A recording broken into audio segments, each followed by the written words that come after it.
is our small soap making shop in a neighborhood called Fishtown, Philadelphia, Pennsylvania. My wife and I started this business back in the late 90s. We've been at this location for about 10 years. And all we do is make cold processed soap. It's a simple method of soap making anybody could do. We've been at it a while, and we make 36 flavors at least. Plus we're always bringing on new stuff and introducing other scentless products and so forth. What we do is we make the soap here and we take it in containers to locations where we sell it. This would be a typical, this is 3 sets of soap ready to go to New York City. Will be sold at a one-day event there. And each container holds 6 boxes of our soap. Some of these are labeled in advance for our people on the street. That wasn't a very good box to pick from. They're usually full boxes. Now, half the soaps are labeled. We try not to get too far ahead of ourselves in the labeling, because the labels do not look good over time.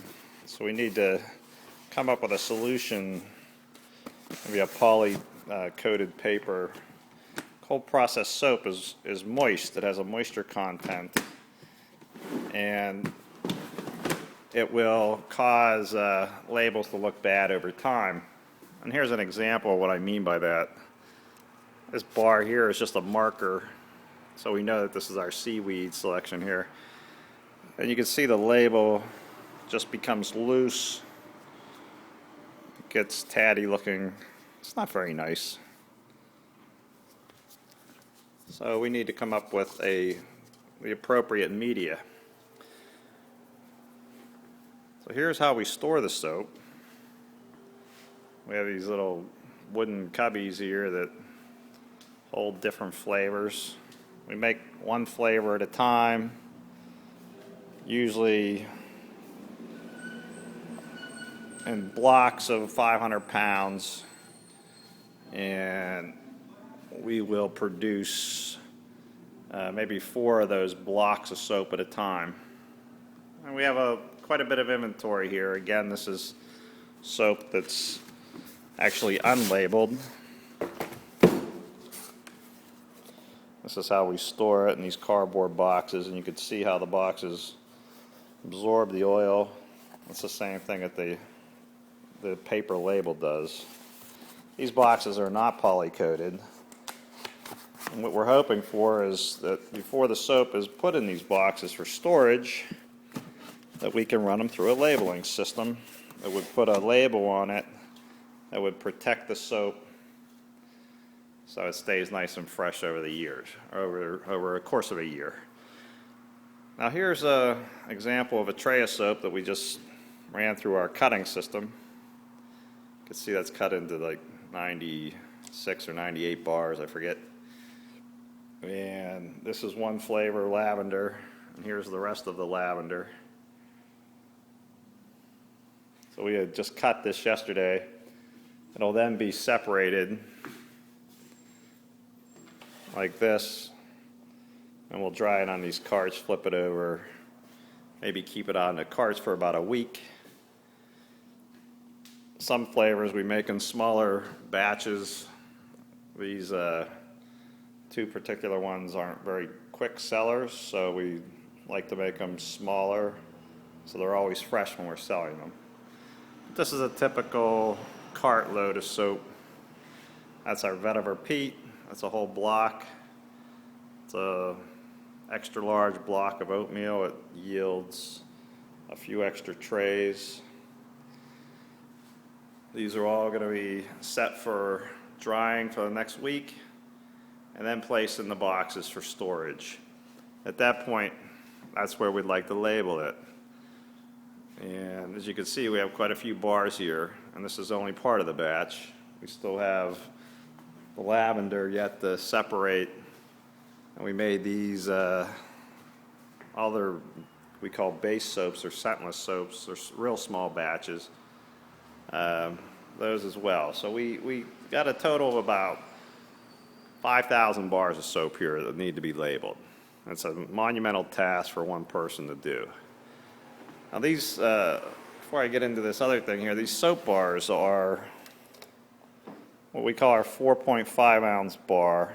They generally weigh 4.6, but the moisture content in them causes the bar to shrink over time. So whatever label is placed on these things has to be on there tight to protect it from evaporation of the water content from the bar. And if it does shrink over time, that it's applied tightly, it doesn't get loose. That's our regular 4.5 ounce bar. That's what we sell the most of. This bar here, this is a different thing. This is what we call our travel bar. This weighs in at 1.25 ounces. It shrinks as well, but it generally shrinks in this direction. We'd like to be able to have the same labeling system that would label our 4.5 and our 1.25 ounce bars.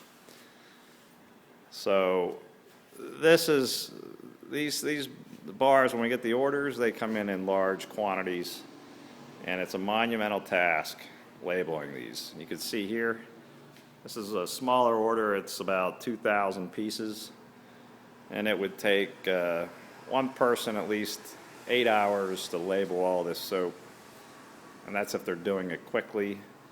And at the end of that day, their hands would be ready to fall off. So it's not a good solution labeling them by hand. As a result, we end up turning down business for these. So if we can develop an automated or semi-automated solution for our travel bars, it would probably offset the cost of our labeling system over several years. Now, when we take these things to events and sell them, our salespeople get these cargo containers. If they're on a one-day event, they'll pull them out, set up a display.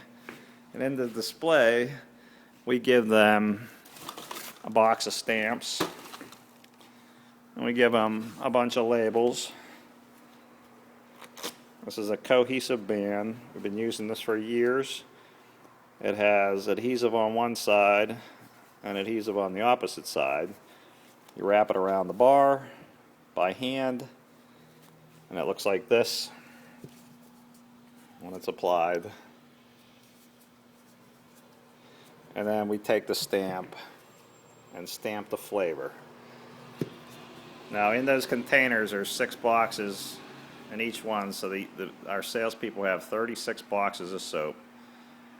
Some of those soaps are labeled in there, but for the most part they get them unlabeled.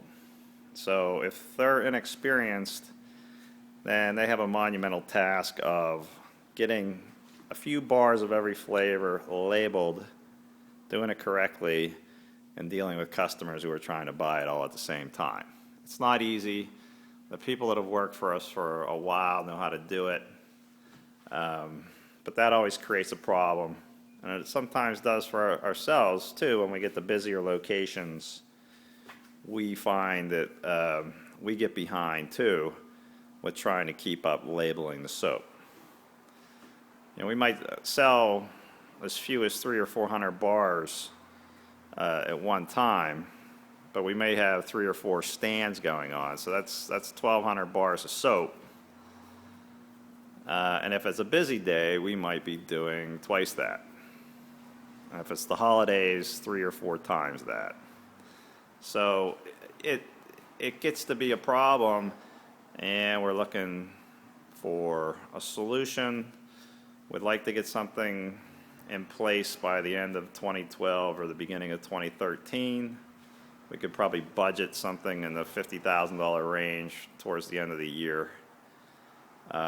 Otherwise, if it's a more expensive, more fully automated system or has more ability to either to print or cut or adjust different sizes of labels to different product, then we would be willing to put the investment in, but it would be a little bit more of a long-term thing for us, probably definitely going into 2013. Thank you.